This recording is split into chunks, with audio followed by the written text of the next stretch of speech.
I'm here in Shenandoah today, Shenandoah, Texas, and I've been following Tom Luna for many, many years. I guess since I've been about 16 years old, and I figured I'd never get to meet the man, but I'm here with him today, and I just wanted to talk a little bit about, his cocking career, and see how he got started and what bloodlines and what motivated him to get into our heritage. This is Tom Luna right here, and he's from the Valley, but he's lived in Conroe for years, and then he moved down here to Shenandoah, Texas. So I just want everybody to meet Tom Luna today, and I'm going to ask him a few questions about how he got started in cocking and his experiences around people and around a lot of the legends. But this is just something that I wanted to share with everybody here. Everybody, this is Tom Luna. Say hello, Tom. Hey. Tom, I want to ask you a question. How many years have you been in our heritage, the cocking heritage? Well, I'm 77, and I was 12 when I started messing with chickens. So it's 65 years? About 65 years. Wow. My dad he was the manager of an orange orchard farm, a couple of farms there in San Manuel when I was growing up. And I lived on that farm till I was 18 years old after I graduated from high school. Wow. But when I was about 12 years old, somebody gave him a little red rooster. He turned the rooster loose on the yard there, and we had a lot of yard chickens. But that little rooster started beating up everybody. Right. And I would go out there and watch him beating up on the big roosters. The laying hens. Right. And then after that, he started buying. He ordered a hatch rooster from Tennessee. I think the guy's name was Frederick Smith from Kentucky. Was your dad a cocker? Yeah. He was a cocker? Yeah. So you're a second generation cocker then? Yeah. Wow. Yeah, when he started is whenever I started getting interest in it. And then I started helping him raise them and everything else to the point where it was me and two other brothers. But my other brothers didn't care for him much, so I became his helper. Right. And then during the years that I was living at home and he was competing, I was the feeder. You were the feeder? I was the feeder. Wow. I never handled because he said he was afraid because I've got a bad temper at times. Right. When you were younger, you had a pretty bad temper.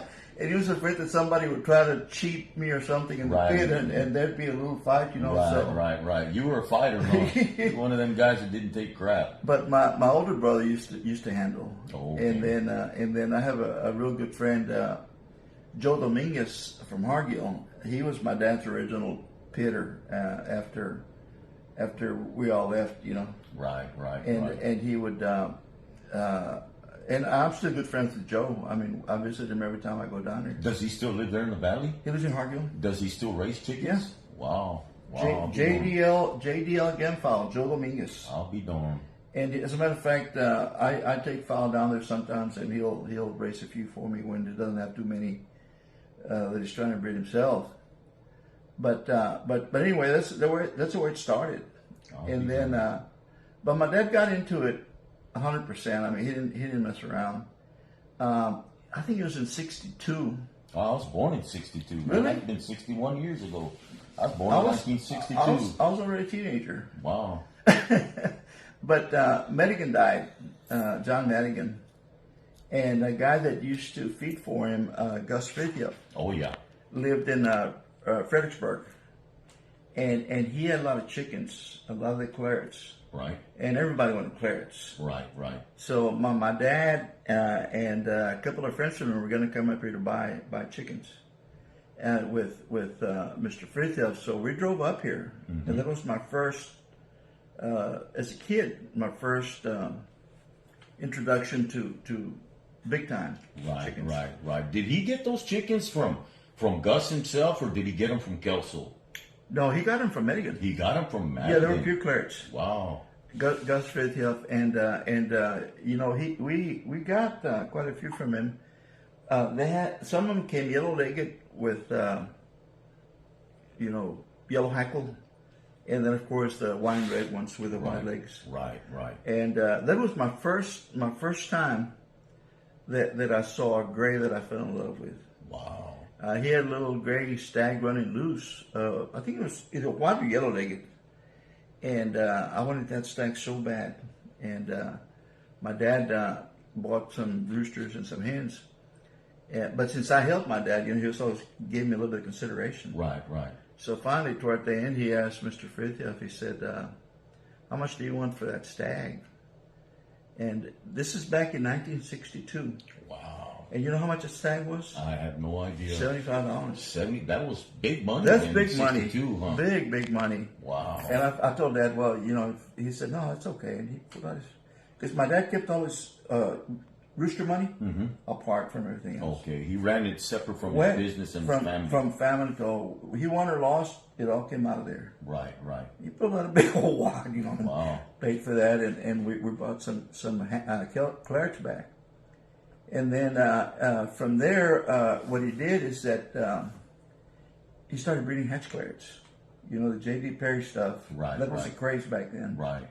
And so I can't forget where the rooster came from, or the hen, but he started breeding hatch clarets, and there in San Manuel it was 80 acres of orange trees. Wow. So we raised a lot of stags, because the hens would hatch them and would turn them loose, and they'd sleep in the trees, and They were free range. In other words, and they then were we'd go free-range catch them in chickens. the trees at night, when they got ready to pin them up. Right, right. And so he started most of his competition back then in the 60s and 70s was in Mexico, In Mexico. in Las Ferias. Okay, in Las Ferias. I used to go when I was a young Yeah. kid to Reynosa, Yeah. Las Ferias, los palenques were El Rancho Colorado contra Rancho Verde. Yeah. I knew a man there that I got to meet by the name of Mahin Rivas. Oh, yeah. And he had a lot of Kelso's original bloodlines. Uh-huh. I got to walk on his farms and see I- his Rubel blood and his Kelso blood, and you could see they were full of Murphy and Madigan, I've read, I met Mahin Rivas when I was just a kid, too. Wow. He had one grocery store in Donna. In Donna. And my dad stopped by to see him, and in the back of the grocery store, he had a row of fly pens. God Almighty, you couldn't believe the beauty of those roosters. Oh, man. yeah.